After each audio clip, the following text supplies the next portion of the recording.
Bonjour à tous, Loïc Lebellec, je suis chef de clinique en oncologie médicale et je vais vous parler de la tolérance à court et moyen terme des CAR-T-cells anti-CD19, c'est-à-dire des lymphocytes T dotés de récepteurs chimériques à l'antigène CD19. Je n'ai pas de conflit d'intérêt. Un petit point d'introduction, l'immunothérapie est un des grands axes de développement des thérapeutiques dans la prise en charge des cancers. Pour se développer, la cellule tumorale, au fur et à mesure du temps, parvient à rendre le système immunitaire inefficace. Le système immunitaire permet en effet à l'état d'homéostasie cellulaire d'éliminer les cellules considérées comme anormales, et notamment les cellules précancéreuses. C'est la phase d'immunosurveillance. Malgré cela, ces cellules vont parvenir à accumuler des anomalies génétiques leur permettant d'acquérir des caractéristiques essentielles à leur survie et à leur prolifération. La prolifération de ces cellules va toutefois pouvoir être contrôlée par le système immunitaire afin de parvenir à un équilibre. Mais pendant cette phase, une sélection des clones tumoraux ayant acquis des mécanismes de résistance vis-à-vis de l'action du système immunitaire va se faire. C'est la phase d'immunosélection. Ces cellules tumorales sélectionnées vont ainsi parvenir à survivre et à proliférer de manière incontrôlée. On observe en parallèle une induction de la tolérance spécifique vis-à-vis de ces cellules, c'est la phase d'immunosubversion. C'est à partir de cette phase que le cancer va se manifester cliniquement. Grâce à une meilleure connaissance des mécanismes en cause dans l'échappement au système immunitaire, des traitements ont été développés avec pour objectif de stimuler l'action immunitaire de nos cellules envers les cellules tumorales. C'est le principe de l'immunothérapie. Et je vais vous parler ici de l'immunothérapie adoptive. Le principe de l'immunothérapie adoptive consiste à recueillir des lymphocytes T, de les modifier génétiquement, puis de les injecter aux patients afin de permettre une action ciblée sur la pathologie. Comment fait-on ? Des lymphocytes sont prélevés par aphérèse chez le patient. Les lymphocytes T d'intérêt sont sélectionnés et transduits par voie rétro ou lentivirale afin de permettre une modification génétique responsable de la production à leur surface de récepteurs appelés récepteurs chimériques à l'antigène ou CAR. Ces récepteurs vont avoir pour but de rediriger la spécificité des lymphocytes envers un antigène cible et d'améliorer l'efficacité et la réponse cytotoxique vis-à-vis des cellules exprimant cet antigène. Ces lymphocytes T dotés de récepteurs chimériques à l'antigène, encore appelés CAR-T-cells, vont être multipliés in vitro. Ils vont ensuite être réinjectés aux patients après conditionnement par une chimiothérapie lymphodéplétive. En hématologie, les CAR-T-cells ont été développés avec notamment pour antigène cible le CD19, une protéine exprimée à la surface des lymphocytes B, sains ou tumoraux. Deux types de CAR-T-cells ont actuellement l'autorisation de mise sur le marché. Le premier, l'axicaptagène cellulocell, ou Yescarta, qui est indiqué chez les patients atteints de lymphome diffus à grande cellule B ou de lymphome médiastinal primitif à grande cellule B, réfractaire ou en rechute après au moins 2 lignes d'un traitement systémique.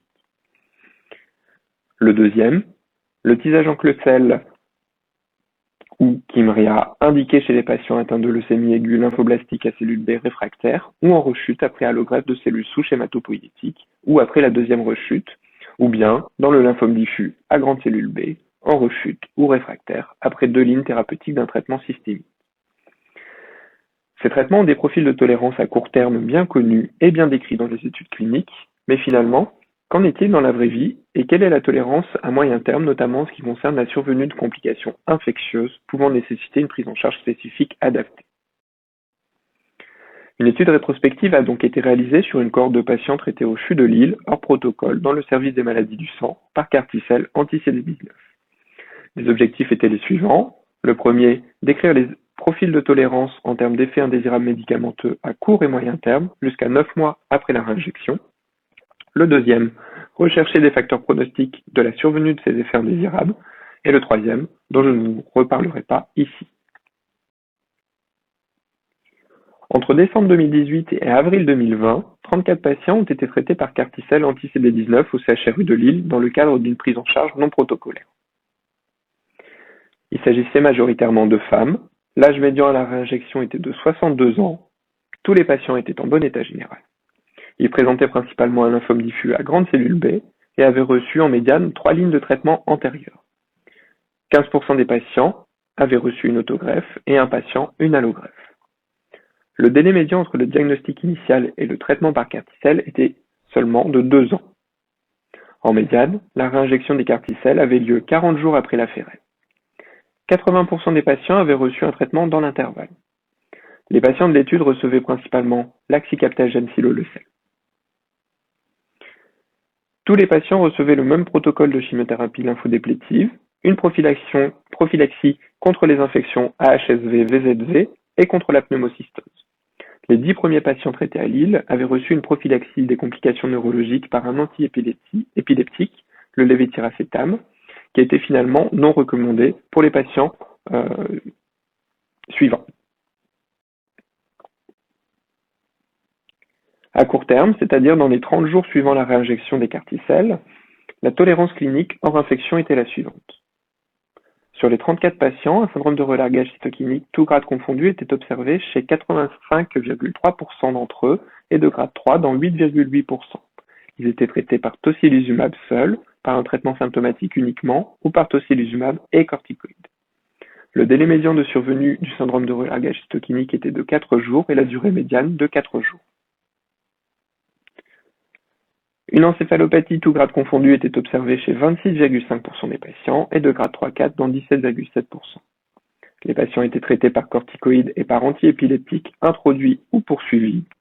Le délai médian de survenue était de 6 jours et la durée médiane de 5 jours. Enfin, un patient présentait la survenue 9 jours après la réinjection des carticelles d'une myélite de grade 3 traitée par corticoïdes, immunoglobuline polyvalente et anti-interleukine 1. La durée de cet effet indésirable était de 17 jours avec présence de séquelles à 1 an, à type de paraparésie et troubles sphinctériens. Dans les 30 jours suivant la réinjection, 30 patients ont présenté une hyperthermie faisant suspecter une infection. Finalement, en éliminant l'hyperthermie associée au syndrome de relargage cytokinique, seuls 41% des patients présentaient une ou plusieurs infections. Ces infections étaient diverses et sans point d'appel clinique dans 35,7% des cas. Dans 35,7% des cas seulement, les prélèvements microbiologiques sanguins revenaient positifs. Sur le plan biologique, dans les 30 jours suivant la réinjection des carticelles, quasiment tous les patients présentaient une atteinte des 3 lignées sur la numération sanguine secondaire à la chimiothérapie lymphodéplétive. On observait également une cytolyse hépatique de grade 3-4 dans 5,9%, aucune insuffisance rénale aiguë de grade 3-4 et une hypogammaglobulinémie chez 97,1% des patients. Une supplémentation en immunoglobuline polyvalente était réalisée dans 21,2% des cas dans les 30 jours suivant la réinjection. Au-delà de 30 jours, avec un suivi médian de 8,5 mois, sur les 29 patients, on observait une ou plusieurs infections dans 62%. Il s'agissait d'infections non sévères, sans germe identifié dans la plupart des cas, et d'évolution favorable sous traitement symptomatique ou antibiothérapie probabiliste. Sur le plan biologique, sans rentrer dans le détail, on observait une amélioration progressive de la fréquence des cytopenies prolongées, passant de 82% à 3 mois à 50% à 9 mois. Tous les patients ayant eu un dosage des immunoglobulines G présentaient une hypogammaglobulinémie pendant toute la durée du suivi.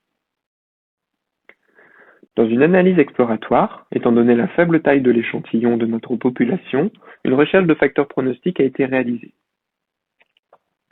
Concernant la survenue d'infections à court terme, c'est-à-dire d'infections aiguës, aucune des variables testées n'était associée de manière significative. De même, en ce qui concerne la survenue d'infections à moyen terme. On notera notamment qu'il n'y avait pas d'association avec le recours à un traitement par tocilizumab ou par corticoïdes dans les deux cas. Pour conclure sur la tolérance en vie réelle des carticelles anti-CD19 sur une cohorte de 34 patients traités à Lille, à court terme, c'est-à-dire dans les 30 jours suivant la réinjection, on observait des effets indésirables connus et bien décrits, mais moins fréquents que dans la littérature, avec la survenue d'un syndrome de relargage cytokinique tout grade confondu dans 85,3% et de grade 3 dans 8,8%. D'une encéphalopathie liée au relargage des cytokines tout grade confondu dans 26,5% des cas seulement et de grade 3 dans 17,6% seulement.